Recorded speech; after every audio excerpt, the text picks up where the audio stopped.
Good morning sa ating lahat mga kaibigan. Andito na naman tayo sa ating usapang magmamanok po.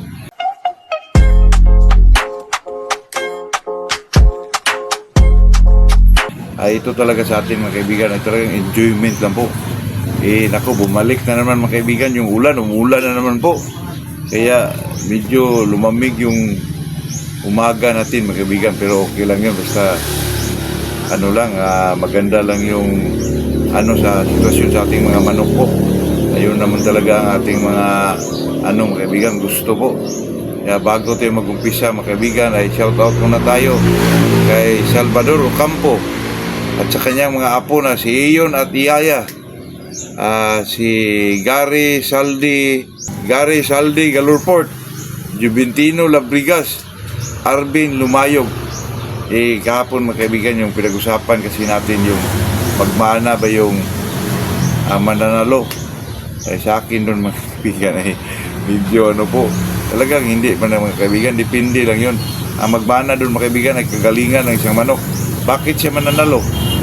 True sa kanyang kagalingan mga kaibigan, yung estilo sa laban niya.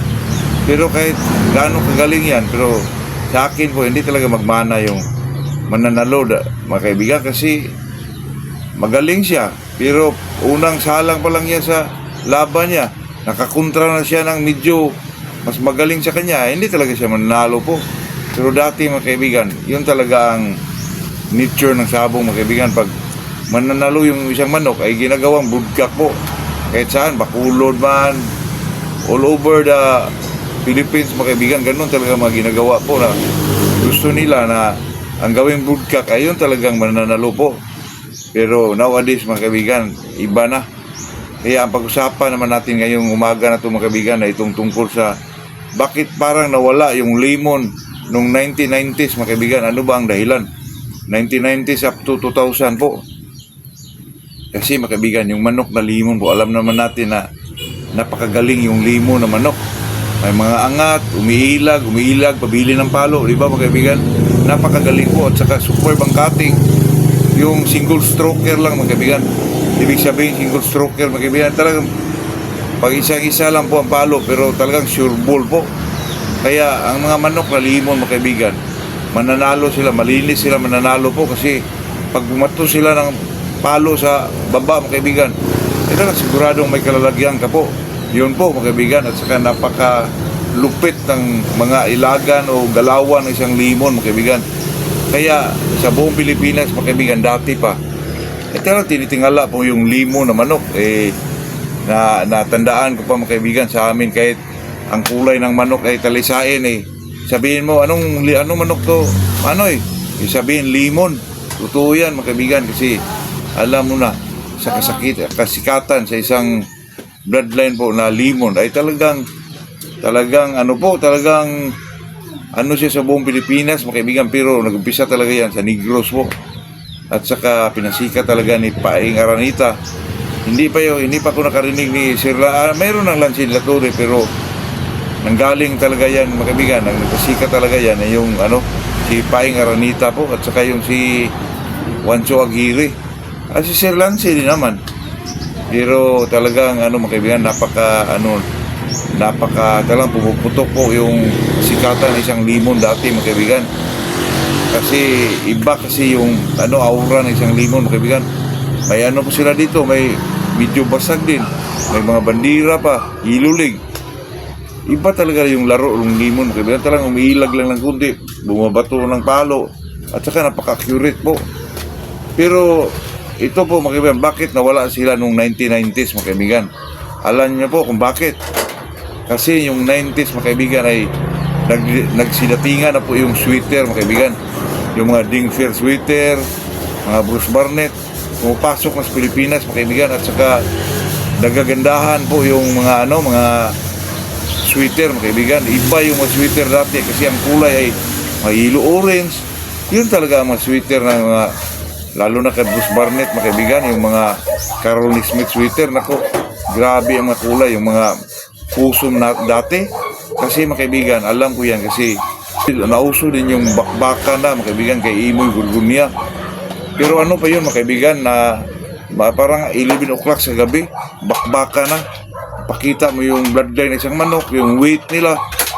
Nagtaka na ako ngayon mga kaibigan na nawala na po. Sana may mga magdala sana mga kaibigan na ibalik yung parang bakbaka na po. Kasi napakaganda tingnan mga kaibigan. At saka makita mo talaga na talaga mananalo ay sweater po. Kasi ang naglabanan ay puro sweater mga kaibigan. Kasi yung mga limon mga kaibigan nawala na yan kasi kung maging kwentro ang limon mga kaibigan saka sweater, papaluin yung limon. Siyempre ang limon magaling umiilag. Pero ang iba ang sweater mga kaibigan, palo na isa ay talagang sundan yung sweater at sundan yung limon. Pakatay yung palo na isang sweater mga kaibigan, talagang maabutan yung limon mga kaibigan. Kaya medyo sila pa na sila sa sweater mga kaibigan. Karon paluin ka ng sweater, ilag, ay talagang maabutan ka po. Kasi sa dami ng palo ng sweater mga kaibigan. Totoo yan. Ito po'y usapan na natin to. Pero ito'y talagang totoong nangyari po. Kasi makita ko yan dati sa bakbakan na mga kaibigan. Ang ginawa po nila dati mga kaibigan, gusto talaga nilang hindi mawala yung limon. Kaya si Sir Patrick Antonio at saka itong si Boy Primalio, nagpartner sila mga kaibigan. Kinocross nila yung sweater sa limon po.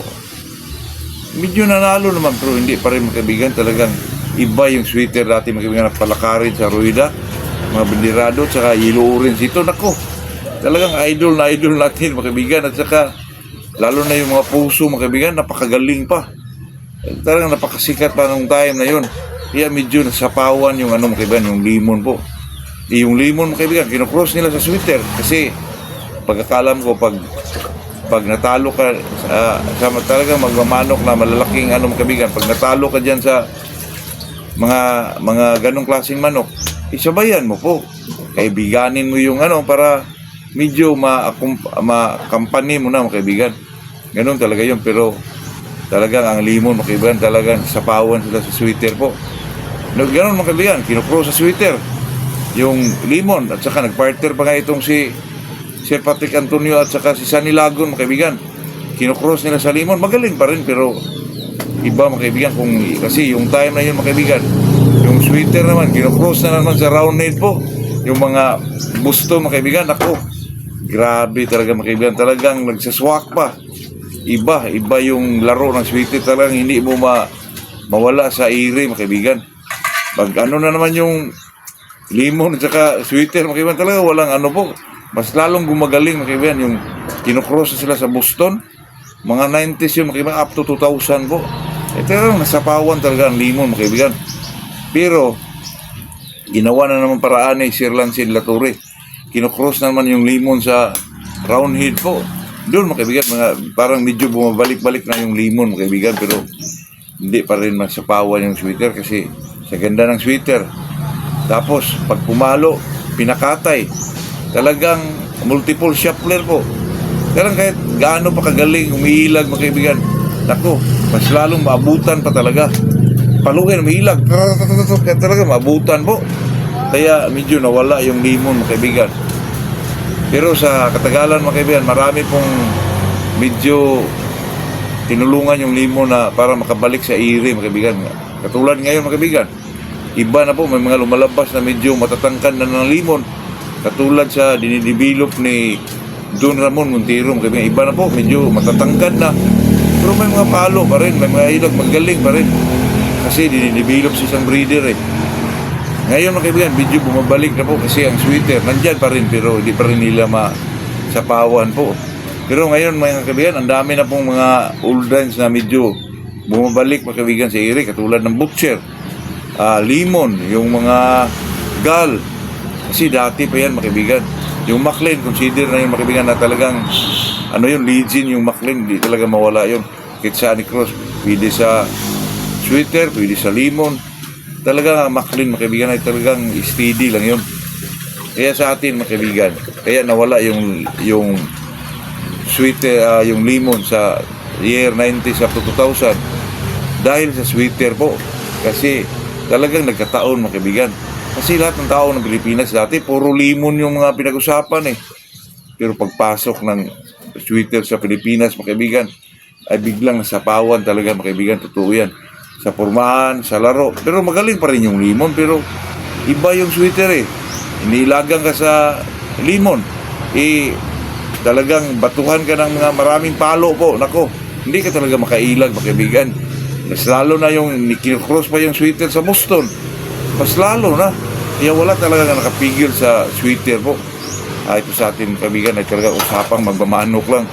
At saka dati, mga kaibigan, makita mo talaga kasi ako ay taga-subaybay ako ng yung bakbaka na ni Sir Imoy Gurgunya at saka sila Boy Diaz, sila Boy Otsua, yun ang mga grupong yun, mga kaibigan. Totoo yan, napakaganda yung yung bakbaka na dati, mga kaibigan. Ako, napaka-exciting. Talagang hindi ko ako matutulog dyan, mga kaibigan. Talagang hinihintay ko yan. 11 o'clock sa gabi po. Bakbaka na. Wow! Ang ganda, mga kaibigan. Napakaganda eh. Doon ko narinig yung mga karatsihat sa mga kaibigan. Doon. Pero iba yung sweater dati, mga kaibigan. Talaga mga pungkanis dito po. Nagaganda ang sweater, mga kaibigan. Yung 90s, mga kaibigan. Totoo yan. Pero hanggang ngayon, mga kaibigan, may mga CD pa ako eh.